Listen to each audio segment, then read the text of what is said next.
What do you say we take the 12 Agile principles and rip them up for a little bit? That's this week on the Badass Agile podcast.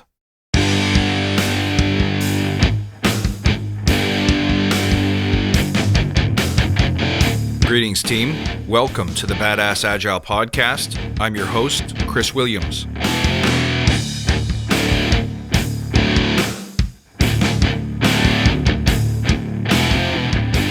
Hey, crew. Welcome back. Glad to have you here. Thank you for taking the time to listen, for tuning in. You know, I've seen this gimmick done before, so let's play with it. Let's do it. Let's go through some of the 12 Agile principles just to see if we're interpreting them correctly. Have we lost their meaning? Have we lost our way? This is a good time to stand back and reflect. And this week we'll talk about principle number 1. But before we do that, let's take a moment to remember why we're here. To create an elite tribe of leaders who truly serve their clients and communities by doing what matters and what works, relentlessly chasing value and excellence like a badass. There's so many resources out there about what you need to do to be agile, but we're focused on who you need to become in order to lead teams. So let's hammer down those fundamentals to create a truly unique and powerful force in this industry. And remember, if this helps you, tell your friends.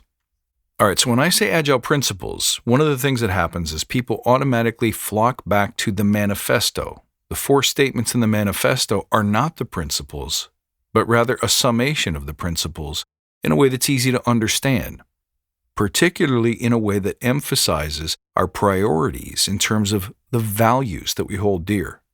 But actually going back and reading the 12 principles is really illuminating. And I think this is a great time to just look back and say, are we still honoring those, or have we lost our way? Let's begin with the first principle. That's where I want to focus today. The first principle is basically that our highest priority is to satisfy the customer through early and continuous delivery of valuable software. Now, I love to remove the word software from that because I think at this point, this agile principle is applicable everywhere. If you deliver product, if you deliver a sales outcome, if you deliver a marketing campaign, if you put a candidate in front of the business to fill a job opportunity, all of those things to me are value. The customer's different, but it's still value.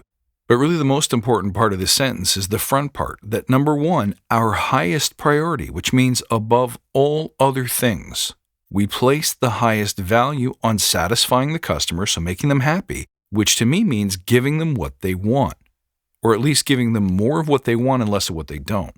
So our highest priority is to satisfy the customer through early and continuous delivery of valuable X, software being the primary one for most Agile and Scrum discussions. But really, if we think about it, as I mentioned, the value could be anywhere.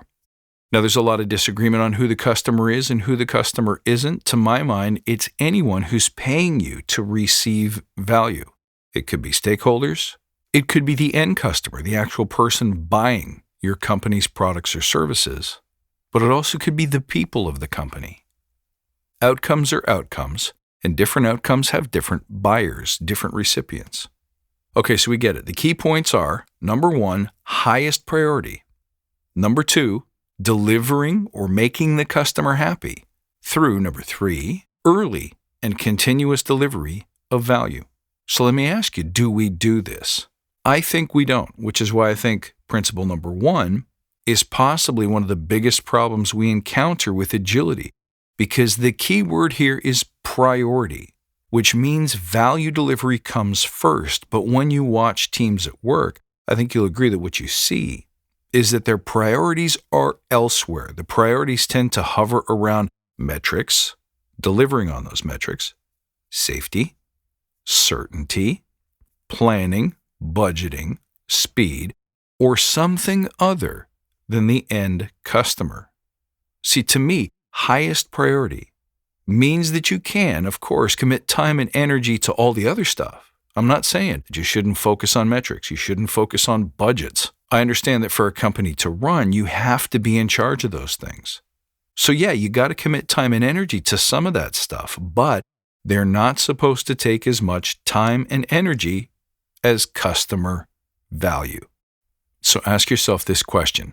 Are we consistently putting our best time and energy to making things that customers want and will pay for versus things that we have in inventory that we want to sell them, or doing the things that we think are important to us. There's a theme there. If you want to nail customer value, if you want to get this right, you have to focus on what the customer wants, not what you want.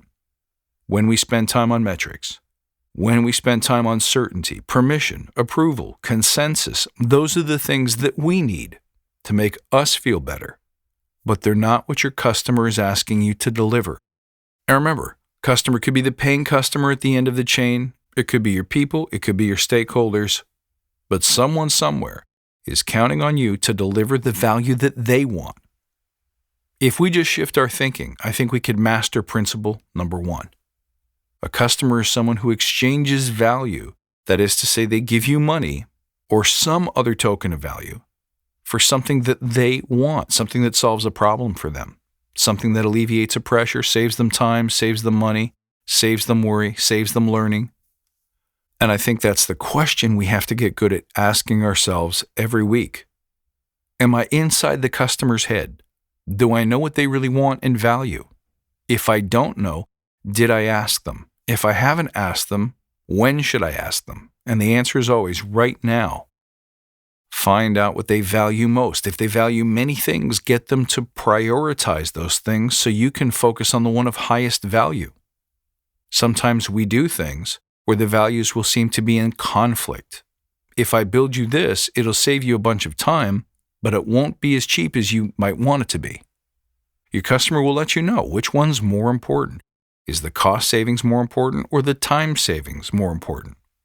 There will be times when they can't have both, but they definitely know, if you take the time to ask them, which one they value most. So let's get that into our heads. Success is measured by our ability to delight the customer on their terms. Stakeholder, people, or end customer doesn't matter. You need to know for certain what they value. You need to know the priorities of those values. And you need to consistently ask yourself the question, is what I'm doing today or about to do delivering in service of what my customer has told me they want the most?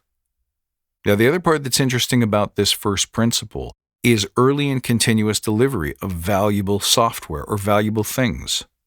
So given that we can replace the word software with just about any other word, it's the early part and the continuous part that also matters. Too often in Scrum, we permit ourselves to have a month-long sprint or a 2-month-long sprint or a 3-month-long sprint, or to bundle value into quarterly releases. And I think when we do that, we're deferring and therefore sometimes ignoring value. Now, I get that inside some organizations, you can't just release the production every 2 weeks, or could you? See, sometimes we fail to challenge convention.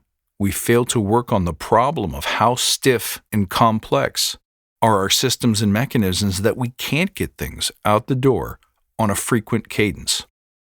But no matter how you look at it, let's remember that the benefit of Agile is to get things into customers' hands quicker. It's not enough to deliver value. You have to deliver that value soon enough to satisfy what I think you and I can agree is a very fickle and competitive marketplace. If the thing that you're going to build, the value that you're going to offer, can't get into the customer's hands for 6 months, you're dead. Someone else will do it faster. Someone else will do it better. Somebody else will find a way.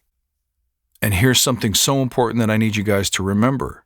The beauty of the solution doesn't matter. The perfection of the solution doesn't matter. There is story after story in the marketplace of solutions that have come to bear, that have been first of class, that didn't have all the features, didn't have the pause button, didn't have Bluetooth implemented, didn't have the ability to customize, change colors, or change skins, but they delivered on some kind of technical advance or satisfying a need. And in every single case, the customer was willing to forego the perfection of the solution for the immediacy of the value in their hands. And so often, this is what trips us up because we feel like it has to cover every base. It has to be perfect out of the gate or the customer will never forgive us. That's wrong thinking. The customer will never forget you if you deliver value sooner than anybody else. And incidentally, let's not forget, it's the continuous and early delivery of things that people can touch and test and react to that allows us to be agile in the first place. You may drop something to the marketplace to find out that what the customer thought they wanted was actually not what they wanted. Seeing a finished product allows them to revise their thinking and say, I thought this would be valuable, but it turns out now that I see it, I want something else. So you as a solution provider, you as a product and service company, can now expand, enhance, or evolve your offering into something else, something that really hits the mark. And to me, that's what agility really means. So study this principle this week. Take it back to your teams and your environments and ask the question, have I made satisfying my customer my highest priority? Do I deliver value through early and continuous delivery? And if you don't, make strides to tune and fix it. Ask yourself, why not? Ask yourself, how? And challenge your teams to live up to what I think is perhaps the most important and the most virtuous of the 12 Agile principles. Hope you like this one, guys. You can reach out at badassagile.com or find me on Twitter at badass_agile. I look forward to seeing you next time, and until then, stay badass.